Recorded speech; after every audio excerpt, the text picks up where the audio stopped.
నమస్తే, welcome to mirror TV. నేను పవన్. ప్రస్తుతం మనం సోమాజిగూడ ప్రెస్ క్లబ్లో ఉన్నాం. అయితే రాష్ట్ర ప్రభుత్వం దాదాపు సంవత్సర కాలం నుంచి గతంలో సర్పంచులు చేసిన వాళ్ళకు పెండింగ్ బిల్స్ ఇంకా అలానే ఉన్నాయి. రాష్ట్ర ప్రభుత్వం ఎక్కడ కూడా పట్టించుకుంటలేదు. ఒకవైపు సెక్రటరీ ముట్టడి కావచ్చు, అసెంబ్లీ ముట్టడి ఇట్లాంటి ప్రయత్నాలు చేసినా కూడా రాష్ట్ర ప్రభుత్వం స్పందించట్లేదని మనకి ఇక్కడ చెప్పడం జరుగుతుంది. సార్ చెప్పండి, ఏంటి సంవత్సర కాలంగా ఒకవైపు గ్రామాల్లో అధికార పాలన నడుస్తుంది, పెండింగ్ బిల్స్ అలానే ఉన్నాయి, ప్రభుత్వానికి ఏం చెప్పదలుచుకున్నారు? ఇది ప్రజాప్రభుత్వంలో ప్రజాపాలన అనేది ఒక బూటకం లాగా కనపడుతుంది. ఎందుకో తెలుసా, ప్రజలు గ్రామాల్లో నివసిస్తున్న వారు గ్రామ పంచాయతీలకు ఒక చిల్లి గవ్వ కూడా ఇప్పటిదాకా రిలీజ్ చేయలేదు. గ్రామాలకు అభివృద్ధి పనులు చేసిన సర్పంచ్లకు మా పెండింగ్ బిల్లు ఇవ్వలేదు. అదేవిధంగా గ్రామాల్లో ఉన్న రైతులు కానీ అనేక మంది గోసదీస్తున్నారు అనేది తెలుస్తుంది. మేము సర్పంచులం దాదాపు మా పదవి కాలం అయిపోయి సంవత్సరం పూర్తి అవుతుంది. మా పెండింగ్ బిల్లు ఇవ్వాలని ముఖ్యమంత్రి గారిని, పంచాయతీరాజ్ మినిస్టర్ని, అదేవిధంగా మినిస్టర్లని అందరినీ కలిసి వినతి పత్రాలు ఇచ్చినాం. అధికారులకు ఇచ్చినాం, అందరికి ఇచ్చినాం. అదేవిధంగా ప్రభుత్వం పట్టించుకోవట్లేదని గవర్నర్ గారికి కూడా వినతి పత్రం అందజేసినా మా పెండింగ్ బిల్లు అనేది ఇవ్వలేదు. ప్రభుత్వం రేపిస్తాం, మాపిస్తాం, అది అని చెప్తుంది. మొన్న 750 కోట్లు రిలీజ్ చేసినాం అన్నాడు. 750 కోట్లు ఎక్కడివి కాదు. 2023లో పనిచేసిన మహాత్మా గాంధీ జాతీయ ఉపాధి హామీ పథకం ద్వారా పనులు చేసినాయి. ఆ బిల్లులు రిలీజ్ అయితే మేము ఇచ్చినామని ప్రభుత్వం చెప్తుంది. అసలు ప్రభుత్వం ఎస్ఎఫ్సి నుంచి మాకు ₹1 రాలేదు. మన ఊరు మన బడి కార్యక్రమాలు చేసి ఆ పనులు చేసి ఆటివి రాలేదు. ఎస్డిఎఫ్ నిధులు చెక్కులు జనరేషన్ అయి ఉన్నాయి. ఆటి నిధులు ఇంకా ఇప్పటిదాకా ఆ చెక్కులు ఫీజింగ్లో ఉన్నాయి, ఇవ్వలేదు. అనేకమైనవి అట్లా ఉన్నాయి. ఏమైనా గ్రామ పంచాయతీలో మేము జనరల్ ఫండ్ నుంచి చెక్కులు జనరేషన్ ఆటిన పైసలు మొన్న కొన్ని పైసలు రిలీజ్ అయినాయి. అంతేగాని ₹1 కూడా ఎస్ఎఫ్సి నుంచి ఇప్పటివరకు రాష్ట్ర ప్రభుత్వం చెల్లించలేదు. దాదాపు ప్రజాపాలన అని చెప్పేసి 14 నెలలు పూర్తయింది. సర్పంచులు అనేక ఇబ్బందులు పడుతున్నారు. అప్పులు తీసుకొచ్చిన వాళ్ళైతే వాళ్ళ పరిస్థితి ఎలా ఉంది ఇప్పుడు మొన్న ఈ ప్రభుత్వము గ్రామంలో గ్రామ సభలు నిర్వహించారు. గ్రామ సభలు నిర్వహిస్తే ఒక జగిత్యాల్లో ఒక సర్పంచ్ పెట్రోల్ మీద పోసుకుండు. ఓ సర్పంచ్లు అది ములుగు జిల్లాలో నిరసన వ్యక్తం చేశారు. కొడంగల్లో సర్పంచ్లు పెండింగ్ బిల్లుల కోసం నిరసన వ్యక్తం చేస్తున్నారు. ఆ రకంగా మేము అనేక ఇబ్బందులు తీస్తున్నాం. ఈ ప్రభుత్వం పట్టించుకోలేదు. అందుకే మేము సర్పంచుల సంఘం జాయింట్ యాక్షన్ కమిటీ నుంచే రాష్ట్రంలో ఉన్న సర్పంచులు కూడా ఎవరు అధైర్యపడొద్దు, ఎవరు ఆత్మహత్యలు చేసుకోవద్దు, సూసైడ్ చేసుకోవద్దు. జాయింట్ యాక్షన్ కమిటీ ఉద్యమాల ద్వారా ఈ సర్పంచుల పెండింగ్ బిల్లు సాధిస్తామనే దాని మీద ముఖ్యమంత్రి క్యాంప్ కార్యాలయం 5వ తారీఖు ముట్టడికి పెట్టినాం. గతంలో కూడా ఒకవైపు సెక్రటేరియట్ కావచ్చు, అసెంబ్లీ జరుగుతున్న సమయంలో అసెంబ్లీ ముట్టడి ప్రయత్నాలు చేశారు. అప్పుడు కూడా ప్రభుత్వం నుంచి ఏం స్పందన రాలేదు. మీకేం చర్చించారు? మీతో ఏమన్నా ఇస్తాము లేదు అనే విషయాలు? ఇప్పటిదాకా ప్రభుత్వం చెల్లిస్తామని ఒక స్పష్టమైన ప్రకటన కూడా రిలీజ్ చేయలేదు. సంబంధించిన మంత్రి ద్వారా కూడా బిల్లులు చెల్లిస్తాం అంటారు, కానీ ఎప్పుడు చెల్లిస్తారు, ఏది చెల్లిస్తారని ఒక స్పష్టమైన ప్రకటన లేదు. మరి స్థానిక సంస్థల ఎన్నికలు నిర్వహిస్తామంటారు. మరి గ్రామ పంచాయతీలకు ఇప్పటికీ చిల్లి గవ్వ కూడా ఇవ్వలేదు. మరి మా పెండింగ్ బిల్లు మేము పనిచేసిన బిల్లులు అట్లనే ఉన్నాయి. ఏ విధంగా ఎన్నికలు నిర్వహిస్తారు, ఏ విధంగా ఇది సాధ్యమేనా? ఇప్పుడు మీరు ఏదైతే చిన్న చిన్న పనులు చేసిన వాళ్ళు పెండింగ్ బిల్స్ కోసం ప్రభుత్వం చుట్టూ దాదాపు సంవత్సర కాలంగా తిరుగుతున్నారు. ఒకవైపు ప్రభుత్వంలో ఉన్న అధికారులు కావచ్చు, నాయకులకు, కాంట్రాక్ట్ సంస్థలు ఉన్న వాళ్ళకు వెంటనే వాళ్ళకు ఉన్న పెండింగ్ బిల్స్ కావచ్చు రావాల్సిన డబ్బులు ఇచ్చింది. వాళ్ళకి ఇచ్చిన డబ్బులు మీకెందుకు ఇవ్వలేకపోతుందంటే ఏం చెప్తారు? వాళ్లకు 9% నుంచి 12% వరకు వాళ్ళు కమిషన్లు, అధిక కమిషన్లు, పెద్ద కోట్ల రూపాయలు ఉన్నాయి కాబట్టి వాళ్ళు కమిషన్లు చెల్లిస్తారు, వాళ్ళకు బిల్లులు ఇస్తారు. కానీ మా సర్పంచ్లో మేము ఎటువంటి కమిషన్లు ఇవ్వలేని పరిస్థితిలో ఉంటాయి. మేము చేసింది 5 లక్షల నుంచి 10-15 లక్షలు, 20 లక్షల వరకే ఉన్నాయి. మేము ఏం కమిషన్లు ఇవ్వాలి? ఇప్పటికే మేము వడ్డీలకు తెచ్చిన రూపాయల్లో అధిక వడ్డీలు అయినాయి. వాళ్ళకు బిల్లులు చెల్లిస్తానికే ఇప్పటికే 5-6 అంటే లక్షకు మేము దాదాపు 30-40 వేల రూపాయలు వడ్డీ కట్టే పరిస్థితులలో మాది ఉన్నది. మేము దాదాపు పెండింగ్ బిల్ అనే దాని మీద ఈ గత దాదాపు 16 నెలలు గత ప్రభుత్వం నుంచి ఉన్నప్పటి సందే పెండింగ్ బిల్ ఉన్నాయి. ఎన్నికల కోడ్ ఉన్నప్పటి సంది రిలీజ్ చేయవలసినది ఉంది. ఇప్పటిదాకా ₹1 ఇవ్వలేదు. మీరు మన ఏ డిస్టిక్, ఏ బాల్కొండ, ఏ నియోజకవర్గంలో ఏ విలేజ్కి సర్పంచ్గా చేశారు?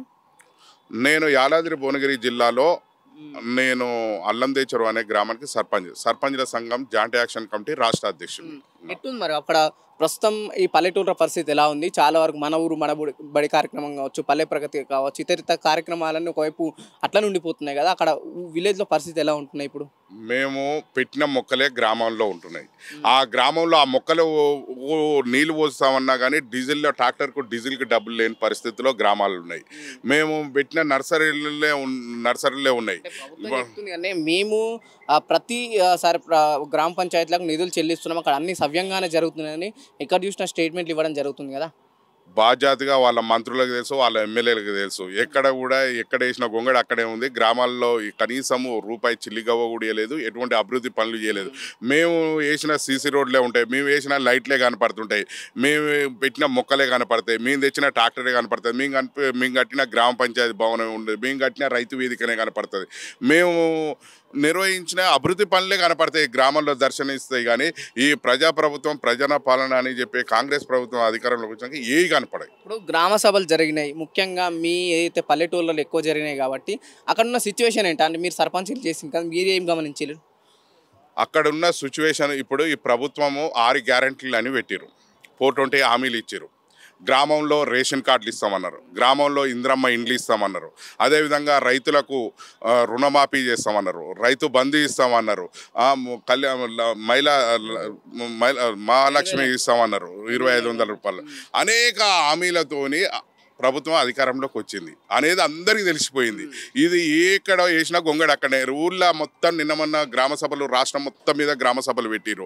ఆ మండలానికి ఒక ఊరు ఎంపిక అని, చిన్న ఊరిని చూసుకొని ఎంపిక చేస్తున్నాం, అక్కడ రేషన్ కార్డులు ఇస్తున్నాం, అక్కడ ఇందిరమ్మ ఇండ్లు ఇస్తున్నాం అని ఒక మాటలు చెప్తాందుకే ఇన్ని రోజులు టైం పట్టింది. అంటే సంవత్సరం 14 నెలల నుంచే ఇది తీసుకొచ్చారు.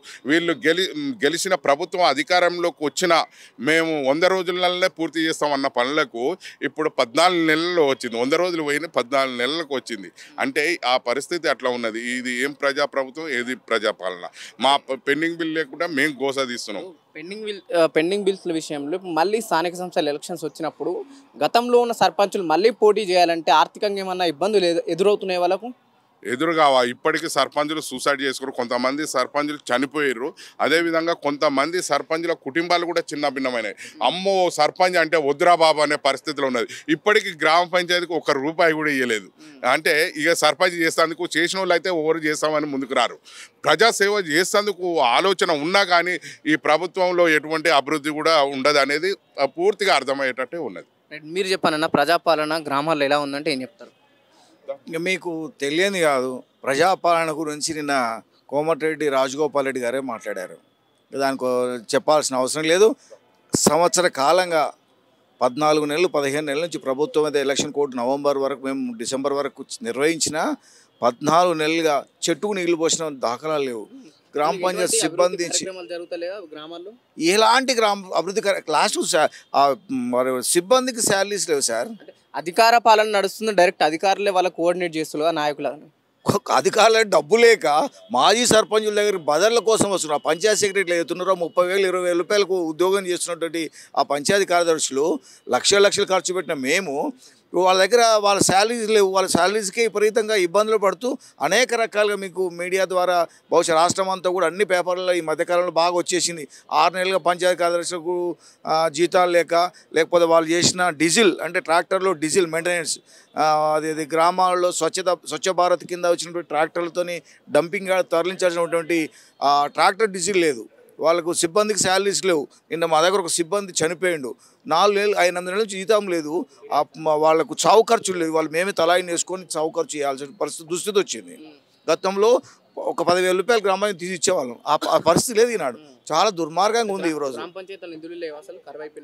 నిధులు ఎక్కడ? ఎస్ఎఫ్సి ఇస్తే, స్టేట్ ఫైనాన్స్ కార్పొరేషన్ ఇస్తేనే గ్రామానికి 5 లక్షల 2 లక్షల 40,000 నుంచి మొదలుకుంటే 2 లక్షల వరకు 2.5 లక్షల వరకు ఇస్తే ట్రాక్టర్ మెయింటెనెన్స్, జీతాల సిబ్బంది జీతాలు, డీజిల్ ఖర్చులు, తర్వాత పోను ఈ మెయింటెనెన్స్ ఏదైనా ఉంటే చేసేవాళ్ళు. ఇప్పుడు ఆ డబ్బే లేదు. 14 నెలలు వేసే నవంబర్ 2వ తారీఖున వేసే ముందే ఇది మన ఎలక్షన్ కోడ్ వచ్చింది. దాని కారణంగా వాళ్ళు ఇవ్వడానికి ఎవరు ఆర్థిక శాఖ ఒప్పుకోలే. లేకుంటే ఆ రోజు వచ్చేది, ఇంత ఇబ్బందులు పడకపోయి సర్పంచ్ ఇంతమంది ఆత్మహత్య చేసుకునే పరిస్థితి ఉండకపోయేది.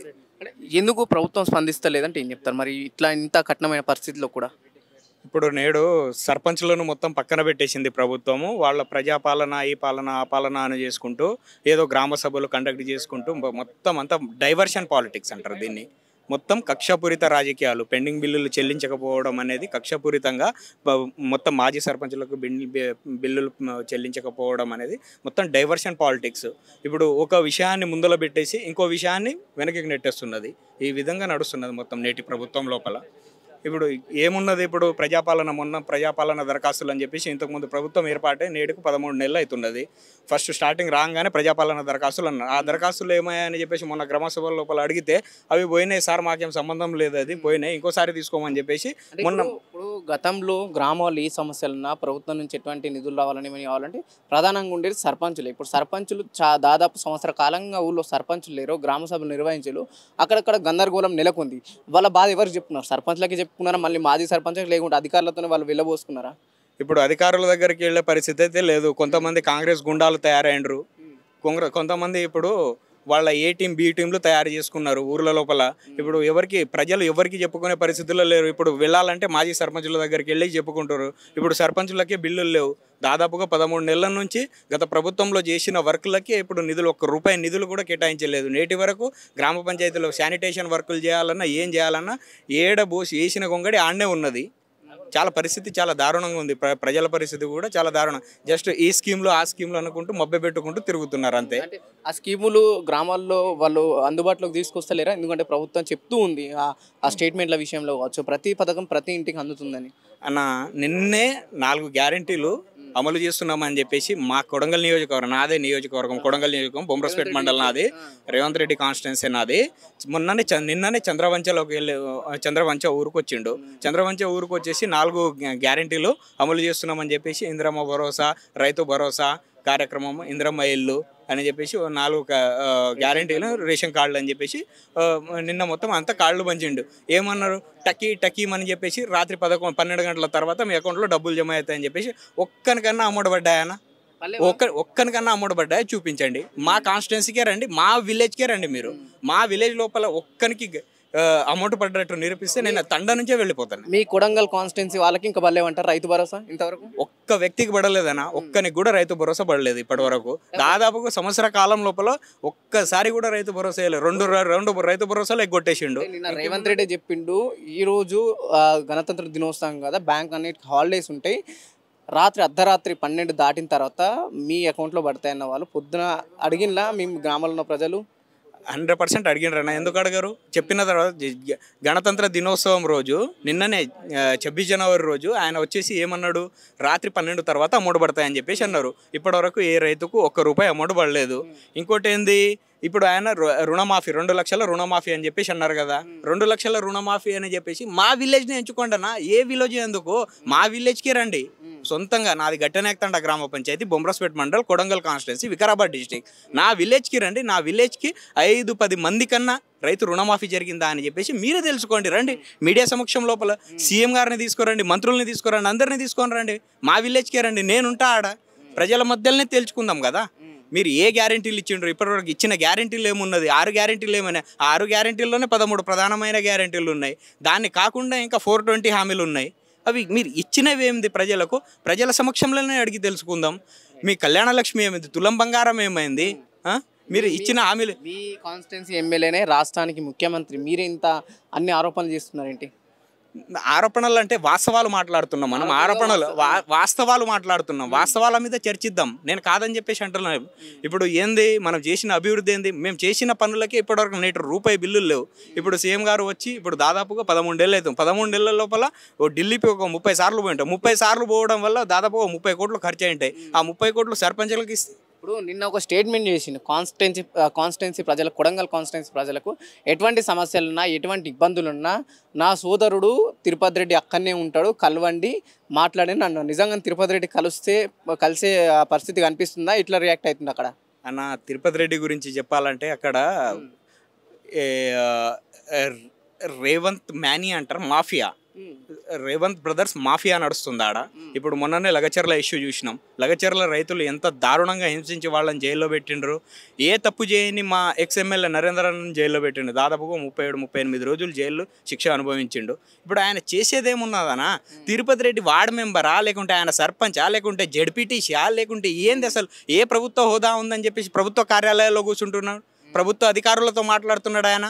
ఇప్పుడు నిన్న కూడా ఆ 4 గ్యారెంటీలు కార్యక్రమం లోపల కూడా ఆయన స్టేజ్ మీదకి ఎక్కి కూర్చున్నాడు.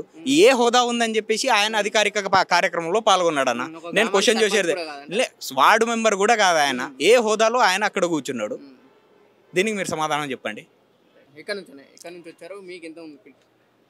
తుంగతుర్తి కాన్స్టిట్యున్సీ, యాదాద్రి భువనగిరి జిల్లా, మోత్కూరు మండలము. ప్రభుత్వము కాలక్షేపణ చేస్తూ ప్రతిరోజు మమ్మల్ని సర్పంచ్ నిర్లక్ష్యం చేసుకుంటుంది తప్ప నేటి వరకు కూడా రాష్ట్ర ప్రభుత్వం ఏర్పడి 14 నెలలైనా కూడా మాకు రావాల్సిన పెండింగ్ బిల్లులు ఇచ్చే పరిస్థితి లేదు. ఇవాళ ఈ 6 గ్యారెంటీలు 3 గ్యారెంటీలు ఇవి చేస్తాం అవి చేస్తాం అని చెప్పి మభ్యపెట్టి కాలక్షేపణ చేయడం తప్ప డిసెంబర్ 3 నాడు ప్రభుత్వం ఫెయిల్ అయిపోయింది. ఫస్ట్ రోజులోనే కాంగ్రెస్ ప్రభుత్వం ఫెయిల్ అయిపోయింది. ఎందుకంటే డిసెంబర్ 9 నాడు అన్నీ పూర్తయిపోతే మీరు 2 లక్షల రూపాయలు రుణమాఫీ తెచ్చుకోరని చెప్పి ప్రకటించారు. 4,000 రూపాయలు తీసుకోండి వృద్ధులకు అని చెప్పేసి 20,000 మైలేజ్ తీసుకోండి అని చెప్పేసి అన్నారు. స్కూటీలు ఇస్తాం ఆడపిల్లకి అని చెప్పేసి అన్నారు. నిరుద్యోగ భృతి ఇస్తున్నారు. ఎన్నో హామీలు చెప్పారు. మాయ మాటలకు ప్రజలు మోసపోయారు తప్ప ఏ ఒక్క హామీ కూడా నెరవేర్చే పరిస్థితి లేదు. అందుకోసమే ఇవాళ మేము సర్పంచులుగా మేము ఎందుకు ఈ పరిస్థితికి వచ్చామంటే భారతదేశంలో ఎప్పుడు కూడా సర్పంచ్ రోడ్డు మీదకి వచ్చి ధర్నా చేసిన దాకా లేవు. సర్పంచ్ సమస్య ఉందని ప్రభుత్వం కాడికి చేజాపిన రోజులు లేవు. ఎందుకంటే సర్పంచ్ అనే వ్యక్తి సమస్యకు పరిష్కారం దారి చూపేటువంటి వ్యక్తి గ్రామాల్లో. అటువంటి వ్యక్తి అనే సమస్య కోసం పాకులాడే పరిస్థితి ఇవాళ తెలంగాణ రాష్ట్రంలో మనకు కనపడుతుంది. ప్రభుత్వం అప్పుడు ఎన్నికల ముందు అప్పుడు పిసిసి అధ్యక్షులు ఉన్నటువంటి రేవంత్ రెడ్డి గారు అనేకమైన మాటలు చెప్పిండు. సర్పంచ్లారా మీరు అధైర్యపడకండి, మీకు రావాల్సిన పెండింగ్ బిల్లులు ఇప్పిస్తాం, మీరు ధైర్యంగా ఉండండి, మా ప్రభుత్వంలో ప్రజాప్రభుత్వంలో మీకు అందరికీ అండగుంటాం అని చెప్పేసి ఆ రోజు మాట చెప్పిండు. ఆ రోజు చెప్పిన మీ మాట ఇవాళ ఎందుకు మాయమైంది? మా కాడికి వచ్చే వరకలా ఎందుకు మీరు నిర్లక్ష్యం చేస్తారు అంటే మాయ మాటలతోటి పబ్బం కప్పుకున్నటువంటి ముఖ్యమంత్రి గారే తప్ప అభివృద్ధి కార్యాచరణలో ముందుకు తీసుకునే పరిస్థితి నేడు రాష్ట్రంలో లేదు. సర్పంచులు కూడా మౌనంగా ఉన్నారు కాబట్టే నేడు కాంగ్రెస్ ప్రభుత్వం అధికారంలోకి వచ్చింది. గ్రామ స్థాయిలో సర్పంచులు ఒక ఐక్యత భావంతో ముందుకు తీసుకుపోయినప్పుడే ప్రభుత్వాన్ని మార్చే చరిత్ర సర్పంచ్కి ఉంటుంది. కాబట్టి ఇప్పటికైనా ముఖ్యమంత్రి రేవంత్ రెడ్డి గారు మార్చి పెండింగ్ నిధులు ఇచ్చి మాకు రాబోయే ఎలక్షన్లో కూడా ఎలక్షన్ కూడా నిర్వహించాలి. ఎందుకంటే గ్రామం అభివృద్ధిలో కుంటుపడిపోయినాయి. విధులైట్లు కానీ ప్రతి అంశంలో కూడా అభివృద్ధి కుంటుపడిపోయింది. కాబట్టి ఇప్పటికైనా ప్రభుత్వం ఎన్నికలు జరపాలంటే ముందు మా పెండింగ్ బిల్లులు విడుదల చేసి ఎన్నికలు జరిపి స్థానిక సంస్థల్ని ఆదరించాలని కోరుతా ఉన్నాం. ఏదైతే రాష్ట్రంలో వివిధ జిల్లాల నుంచి వివిధ గ్రామాల నుంచి సర్పంచులు రావడం జరిగింది సోమాజిగూడ ప్రెస్ క్లబ్కి. గత సంవత్సర కాలం నుంచి పెండింగ్ బిల్స్ ఇంకా ప్రభుత్వం చెల్లిస్తలేదు, మా పరిస్థితి దారుణంగా ఉంది, ఇక్కడైతే సర్పంచులు అప్పులు తీసుకొచ్చి పనులు గ్రామాల్లో మొదలుపెట్టి పూర్తి చేసి ఇంకా ప్రభుత్వం పట్టించుకుంటలేదని చెప్పేసి ఒకవైపు మాజీ సర్పంచులు ఆవేదన వ్యక్తం చేస్తున్నారు. మరోవైపు నేనైతే కోస్గి మండలం చంద్రవంచ గ్రామంలో రేవంత్ రెడ్డి గారు పెద్ద ఎత్తున సభ పెట్టడం జరిగింది. అక్కడ ఆ సభ నుంచి అతను అయితే గణతంత్ర దినోత్సవం సందర్భంగా జనవరి 26 బ్యాంక్కి హాలిడే ఉంది, రేపు అర్ధరాత్రి 12 తర్వాత ఖచ్చితంగా రైతు భరోసా మేము ఇస్తానన్న 6,000 టక్కిమని బ్యాంకులో పడతాయన్న వాళ్ళు ఇంతవరకు కొడంగల్ నియోజకవర్గంలోనే కోస్గి చంద్రవంచ గ్రామంలోనే పల్లేవని చెప్పేసి ఇక్కడ మనకు కొడంగల్ నియోజకవర్గం నుంచి వచ్చిన మాజీ సర్పంచ్ చెప్పడం జరుగుతుంది. చూద్దాం ప్రభుత్వం ఇంకెన్నొద్దులు సాగదీస్తుంది. ఒకవైపు అదే స్టేజ్ పైన రేవంత్ రెడ్డి సోదరుడు మన తిరుపతి రెడ్డి పేరు కూడా అక్కడ ప్రకటించడం జరిగింది. నేనున్నా లేకపోయినా మీకు ఏ సమస్య వచ్చినా ఏ బాధ వచ్చినా సరే తిరుపతి రెడ్డి చూసుకుంటాడు అని చెప్పేసి రేవంత్ రెడ్డి బహిరంగంగానే చెప్పడం జరిగింది. ఒకవైపు తిరుపతి రెడ్డి అధికారికంగా ఏ పదవిలో లేడు, వార్డు మెంబర్ కాదు, ఒక సర్పంచ్ కాదు, ఎక్కడ కూడా పరిశీలించుకున్న నాయకుడు కాదు, ఎందుకు నియమించాల్సి వస్తుందని అక్కడున్న కొడంగల్ ప్రజలు ప్రశ్నించడం జరుగుతుంది. కెమెరామెన్ కళ్యాణ్తో పవన్, మిర్రర్ టీవీ, హైదరాబాద్.